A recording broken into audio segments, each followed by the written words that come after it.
Assistant Professor from SNS College of Physiotherapy. Today I would like to share about myocardial infarction. So these are the topics that we are going to cover today. So what is myocardial infarction? In simple terms, in colloquial terms, we would say that as a heart attack.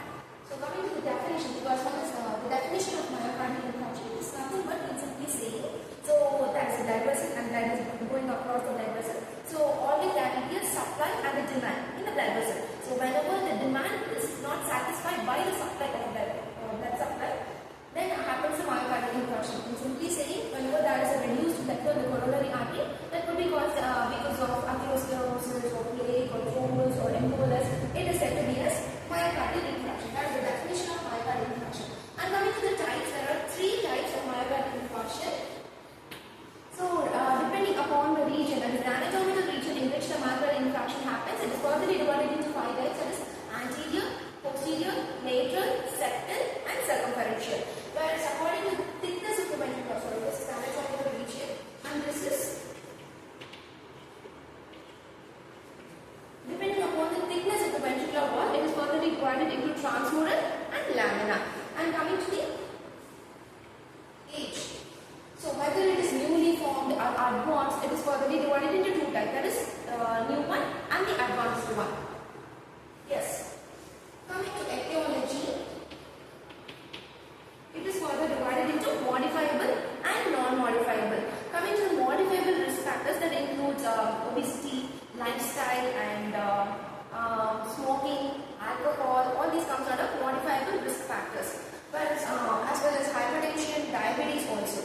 And coming to the non-modifiable risk factors, it includes age, gender, family history, hyperlipid levels, all these comes under non-modifiable risk factors. That is etiology. And coming to pathophysiology, yes, coming to pathophysiology, so first let me explain. Whenever there is the blood vessel, so the first one is the arterial spasm. So because of arterial spasm, that would be obstruction of the blood vessel. And whenever there is a plaque or thrombus, that could also lead to obstruction of the blood vessel. So all these together combinedly form ischemia of the blood vessel. So furtherly, ischemia will cause hypoxia of the blood vessel. So furtherly, hypoxia will cause angina. So further it improves into unstable angina and that results in necrosis of the blood vessel. That will result in the myocardial infarction. And coming to the clinical manifestations, we would have seen this in many movies, like the patient will be, or the person will be holding their chest and lying down on the ground. That is crushing kind of pain will be experienced by the patient. That is severe chest pain and fatigue level will be increased. That is the patient will be feeling very tired and weakness of the muscles and sweating, palpitations. Sometimes the patient will be experiencing nausea and vomiting as well. And lightheadedness, dizziness will also be present. In such cases, the patient will be fainting on the ground. So these are the typical clinical manifestations. Sometimes anxiety, sleeplessness is also present. And coming to the diagnosis, diagnosis is nothing but, so whenever the patient is coming to the hospital, initially we will be inquiring the history that is the patient experiencing the clinical manifestations. So far we have seen the clinical features now. So such clinical features will be questioned, that is whether which is experienced by the patient and will be noting in the examination. And second one is we'll be going for an ECG in which we will be seeing ST segment elevation, T-wave inversion, Q-wave inversions and all will be investigated. And serum cardiac kinase, that is cardiac enzymes will be taken. That is creatine kinase and lactic dehydrogenase kind of stuff will be inquired.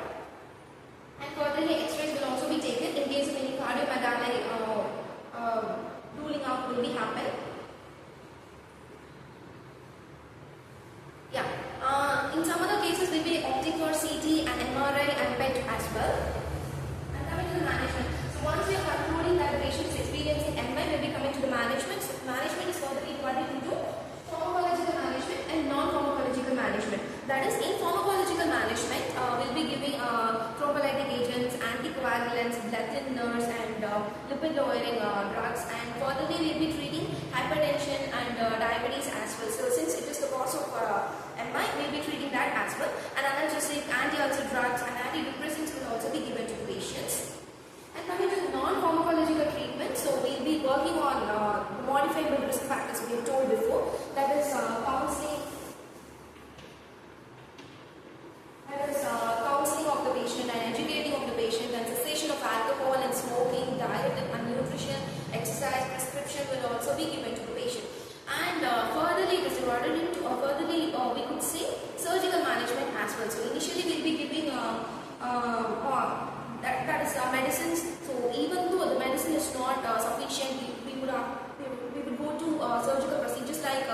stent replacement, that is CABG, that is coronary artery bypass grafting and PTC, that is percutaneous transluminal coronary angiogram, and balloon angioplasty will also be given to the patient.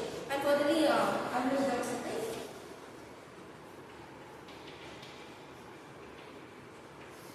Yes, the complications of MI will include arrhythmia, cardiogenic shock, congestive heart failure, thromboembolism, rupture, and cardiac aneurysm. Sometimes pericarditis will also be present in some patients with conditions. So this is all about MI, that is myocardial infarction. Thank you.